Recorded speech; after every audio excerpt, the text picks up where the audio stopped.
My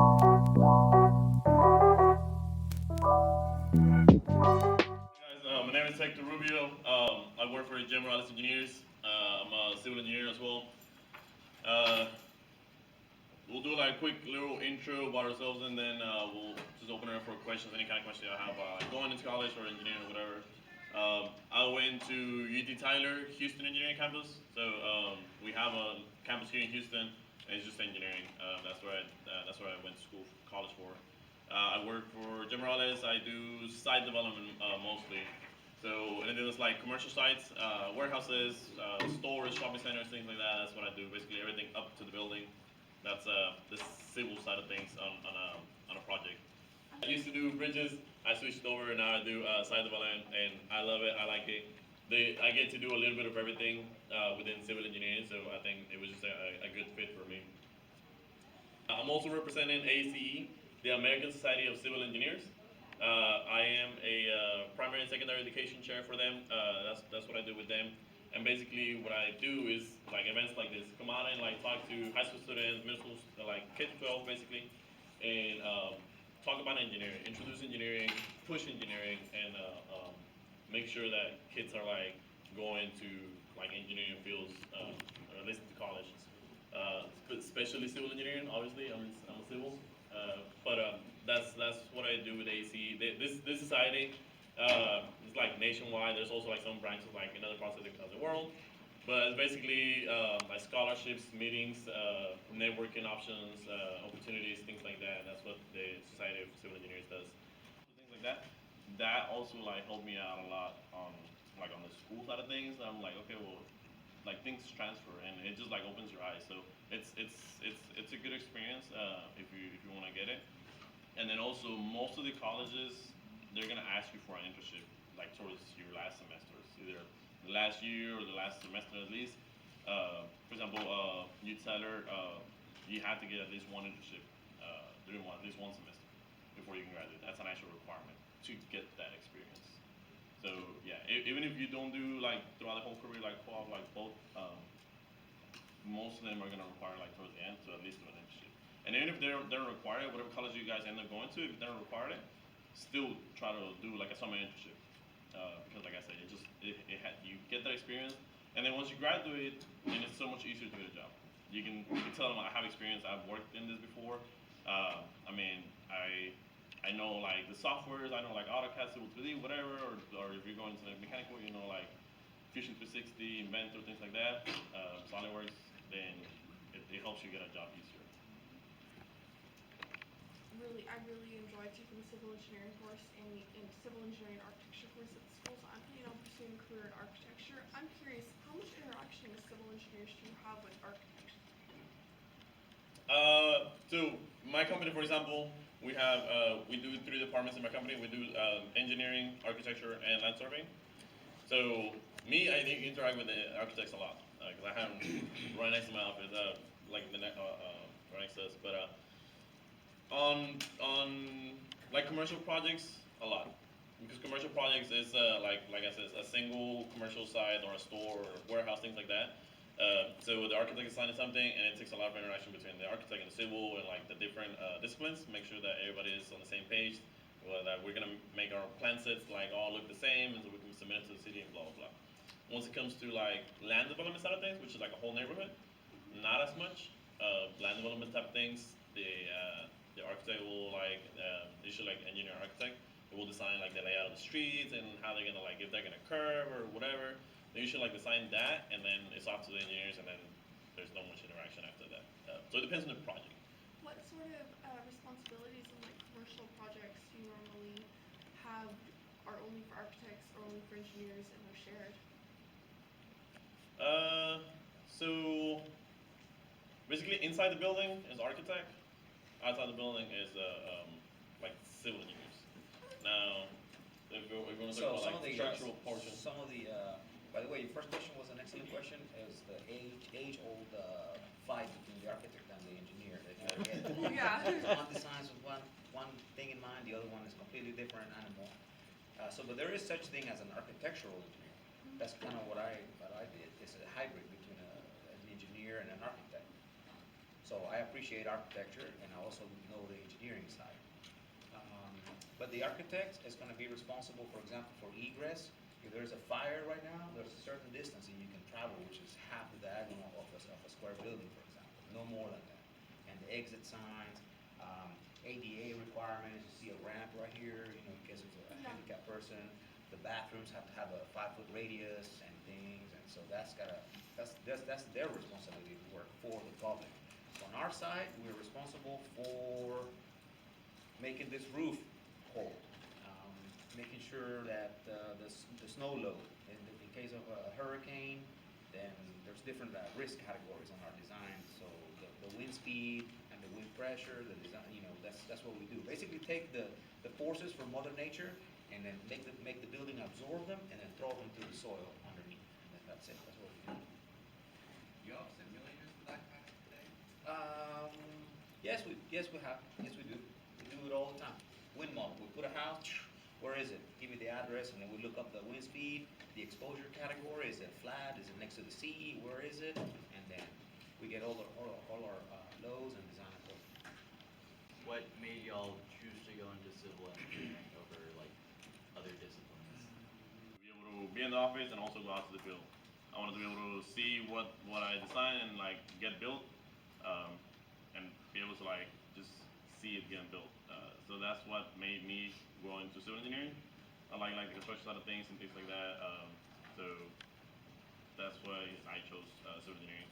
But I know I have a couple other friends that went into like other different majors, like mechanical and things like that. And it's just they were looking for something different as far as like work environment, basically. Realized that like I didn't want to just be sitting in a cubicle all day or things like that, or just be out in the lab all day. And I mean, some people like it. Like everybody has different personalities, right? I just didn't want to be that person. So I was like, you know what? Like civil engineering, I can go out in the field. I can come back to the office. I don't have to be out in the field all day when it's like super hot, especially here in Texas. I can still come back to the office and do some like CAD work and like drawings, things like that. So that's that's how I ended up choosing civil engineering. Yeah, so he got it right on the dot. So people like chemical engineering or electronics or different worlds out there for engineering. So choosing it, the way I chose my career was I took a aptitude test, and it said that I could be an architect. And I'm like, okay, fine. I don't even know. I can't even spell architect. So I'm like, okay, fine. I'll just do it. Just go for it. And then at year 3 in architecture, then the money question comes into it, right? Who's gonna make more money? Well, engineering. I say like, well, I'm 18. What kind of question is that? I want to go for. In the beginning, you don't know.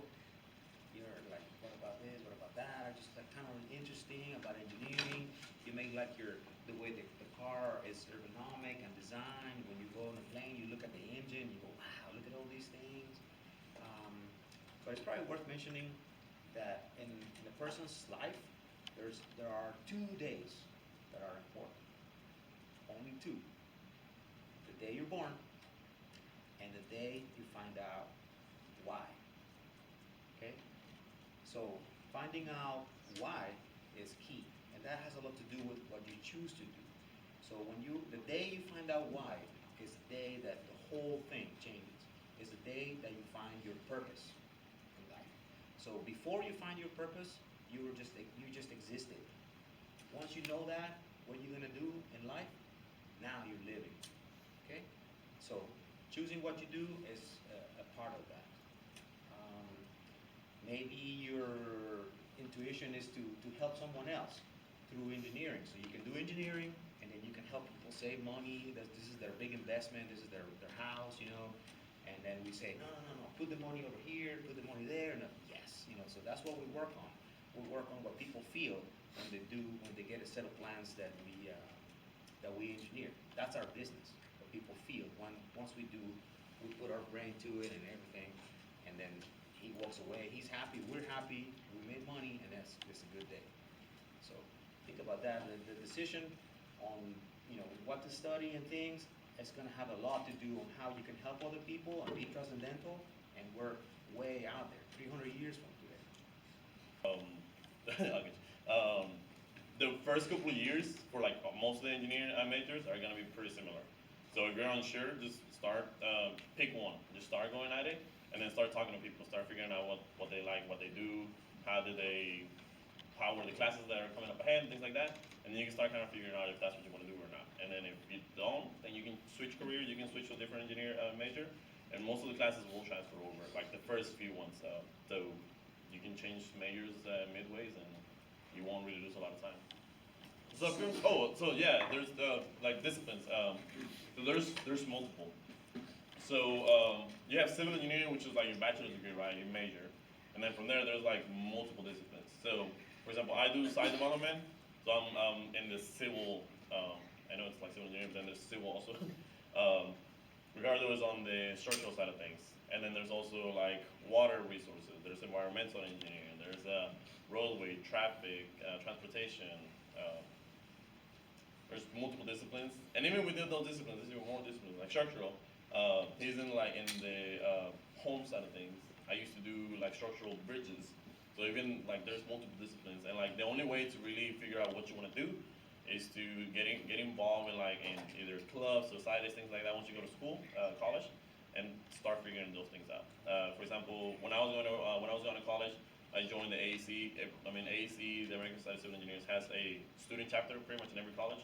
So I joined them and I started going to monthly meetings and just started like talking to people. What do you do? Who do you work for? What do you do on a daily basis? Oh, I do this and this and that. Like, okay, cool. And then I started figuring out like how broad it is. Like I didn't really know how broad it was when I started. And then from meeting people, I started realizing like how broad it is and like, oh, I can do multiple things. And then from there you start figuring out what you want to do. What influences y'all's college decision? Which college you went to, and if it was just like personal preference? I'm from Honduras, I guess, and then we just came here and applied and went by myself to it. For me, I was trying to stay local. That's kind of what influenced me. And then I applied to a couple colleges, and for some reason I just didn't want to go UH. Yeah, and I had not heard that even, that University of Texas Tyler had the Houston campus, but I think that might be a good option for, some of the students to know that there is another Houston besides the ones that they already know of. What type of minors would you recommend with civil engineering? Me, for example, I have a minor in construction management. Like I said, like my dad had a construction company. I did construction for a while as well. I had my own company before college, so I went into construction management. I thought like for me it was very fitting for what I was looking for. So I have a minor in construction management. Structural would be like super. If you want to get hired like right away, civil engineer license with a minor in structural. How much additional support would a sustainability minor? Because I'm considering a minor in sustainability. Nowadays, a lot. Like I said, I don't know if I said it earlier or said it to the other class. There's different like certifications that you get like with anything, right? One of the big ones right now, one of the big push is ambition specialist, which is about making things green and making things like environmental minded. Yeah. So it's a big one right now. So if you wanted to do one of those minors, you can definitely it'd be a big plus on your resume once you're trying to get into your first job. Just like we have the American Society of Civil Engineers, there's also the American Society of Mechanical Engineers. The one for electrical, IEEE, for Hispanics, SHED, for I don't know. There's a bunch. Basically, for anything that you want to do, there's gonna be a society, and all these societies. What they're meant for is to basically make a group that can connect and can get people connected to other people. So one of the things that I will advise once you start going into college is join a society for whatever you want to do. Find that if you're trying to do civil, join ACE. We have a student chapter of pretty much any college that you guys want to go to.